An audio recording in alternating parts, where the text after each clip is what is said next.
Ya, kalau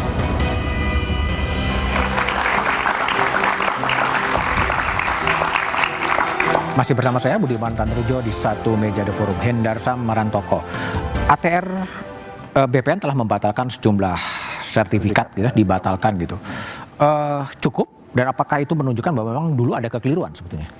Jadi melihatnya begini ya, saya seorang praktisi hukum, saya seorang lawyer, saya juga mengadvokasi kasus-kasus tanah di beberapa daerah. Saya melihat memang ada fenomena baru.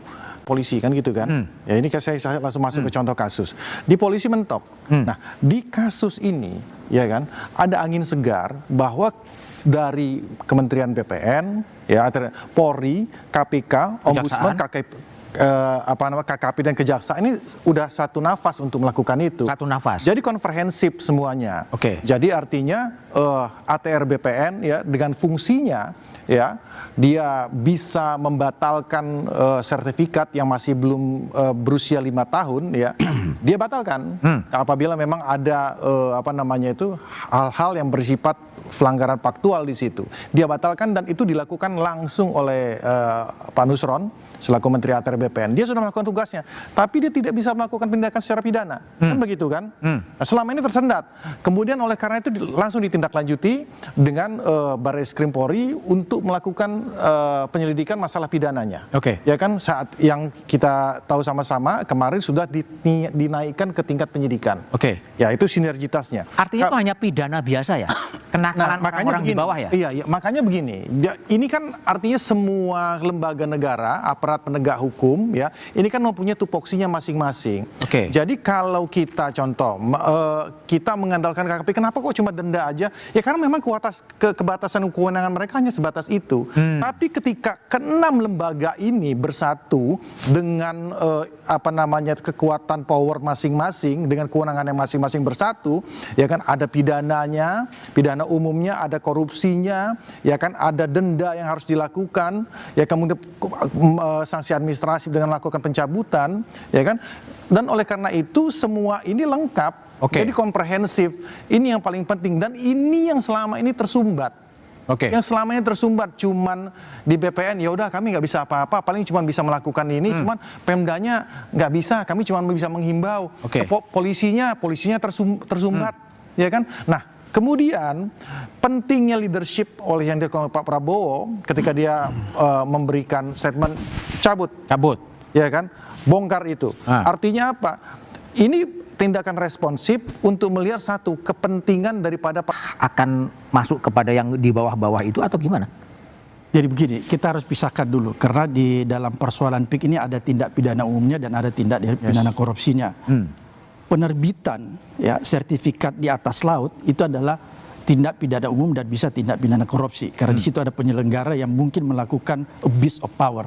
Tapi berkaitan dengan pelanggaran laut itu tindak pidana umum murni. Jadi kita harus pisahkan dulu. Kemudian yang kita laporkan ke KPK itu kemarin bahwa penetapan PSN di wilayah PIK itu bermasalah. Kenapa bermasalah? Karena menurut kita itu harus kriterianya jelas. Jadi sebelum sebuah wilayah ditetapkan sebagai PSN, dia punya kriteria harus jelas dulu. Apakah betul-betul untuk kepentingan publik seperti tadi dikatakan Bung Rizky? Pertanyaannya kita bisa lihat, apakah PIK itu untuk kepentingan publik? Enggak, Bung Budiman. Saya udah dari sana tuh sampai di desa-desa. Ini sebuah kawasan, menjadi kawasan khusus yang ditutup. Akses penduduk lokal yang ada di Banten itu tidak bisa masuk dengan leluasa untuk bisa mengakses ke PIK. Berarti dia menciptakan kawasan khusus, kawasan elit. Padahal sebenarnya kalau kita lihat, PSN peruntungannya itu adalah untuk kepentingan umum. Oke, baik. Belum lagi kalau kita lihat bagaimana cara dia membebaskan tanah. Oke. Ini pelanggaran yang luar biasa. Oke, kita coba orang dengar ya. dipaksa melepaskan Bagaimana tanahnya. Ombudsman dari perwakilan Banten menanggapi kasus pagar laut itu?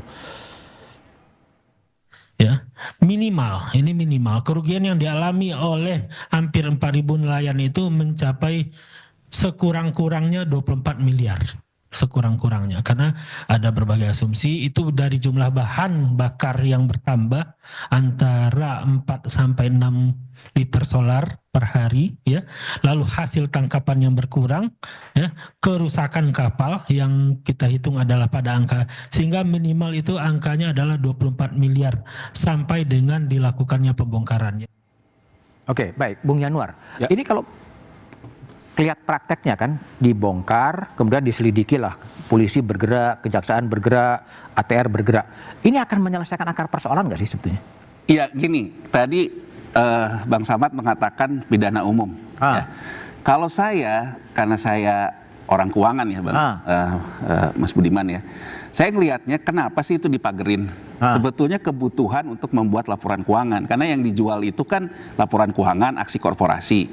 Nah, untuk mengukur berapa luas persediaan tanah yang akan diakui di neraca perusahaan, dalam hal ini neraca perusahaan PANI, itu kan akuntan itu harus ada pengakuan, pengukuran, pencatatan.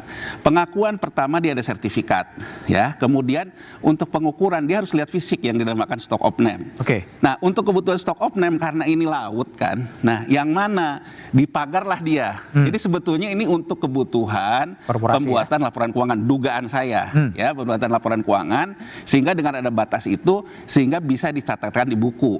Nah, setelah dipagar itu mengganggulah nelayan. Nah, kalau dilihat dari konteks cuman sekedar pagar laut yang mengganggu nelayan, ya akan selesai dibongkar, tapi tidak menyelesaikan apakah tanah itu di laut itu tetap milik HGB-nya Agung Sedayu misalnya ya. Nah, menurut saya kalau kita bicara ke peraturan pemerintah nomor 18 tahun 2021, karena itu kan PANI juga sudah melakukan aksi korporasi. Dia bilang itu dulu arbrasi sawah. Oke. Jadi kalau menurut saya sepanjang pemerintahan Presiden Prabowo tidak mencabut peraturan pemerintah nomor 18 tahun 2021, walaupun itu dibuka hak pengakuannya, karena itu tadinya dari arbrasi tanah, jadi tanah musnah itu loh Mas Budiman. Jadi kalau menurut saya, kalau memang pro terhadap bahwa itu kita ya sesuai dengan janji kampanye Presiden juga gitu. Ini kan sama aja dengan gini Mas Budiman, kalau kita lihat tadi dikatakan oleh Ombudsman, sama ketika kemarin Presiden Prabowo bilang nggak ada lagi nih penggilingan tanah, penggilingan beras kalau merugikan petani. Sama, kalau Presiden Prabowo berpandangan seperti ini juga, menurut saya cabut peraturan pemerintah itu, sehingga akhirnya itu dikembalikan menjadi laut. Oke, baik. Gitu yang memang untuk nelayan. Gitu. Bung Noel, ini kan kalau pendekatannya Yanuar lebih lugas, mencabut dulu, apakah tadi soal tanah di laut itu atau mencabut PSN-nya sebetulnya? Mungkin nggak sih sebetulnya? Gini, ini kan persoalan teknis yang sangat substansial ya. Kita khawatir juga kalau seandainya kita salah dalam menerjemahkan PSN itu sendiri. Tadi Bung Yanuar menyampaikan bahwa ini kan kepentingan publik. Gitu. Ya. Jadi kadang-kadang gini, opini yang terbangun seakan-akan semua itu terbeli oleh aguan. Tapi harus dibedakan, itu ada tanah negara, tanah perhutani yang menjadi PSN, yang peruntukannya adalah untuk wisata. Nah, beda dengan yang PIK 2 yang sebelah mana ya, saya tidak tahu. Itu jelas-jelas memang peruntukannya buat komersial. Nah, kawan-kawan yang hari menggugat dengan dugaannya dianggap bahwa semuanya menjadi kesatuan. Oke. Tapi biarkan Pak Jokowi akan menjawab dan klarifikasi itu. Akan menjawab. Pasti dijawab. Oke. Dan Pak Jokowi selalu tidak menghindar dari persoalan-persoalan kayak begini. Apalagi ini menurut saya, maaf ya, ini kan tuduhan yang langsung. Sebetulnya kan dilaporkan peristiwa. Tapi peristiwanya langsung ke Pak Jokowinya. Oke. Gitu loh. Orangnya gitu loh. Tapi ya nggak masalah. Pak Jokowi bukan pemimpin yang pecundang lah. Dia hari ini tetap rakyat tuh hadir di tengah dia, dan Pak Jokowi juga hadir di tengah rakyat. Dan kita punya semacam kebanggaan lah, mantan presiden yang sudah dituding korupsi, dituding dinasti, dituding apa-apa, rakyat masih menerima beliau. Baik. Apakah kemudian kasus ini memang akan menyeret Presiden Jokowi pada waktu itu? Jawabannya setelah jeda berikut ini.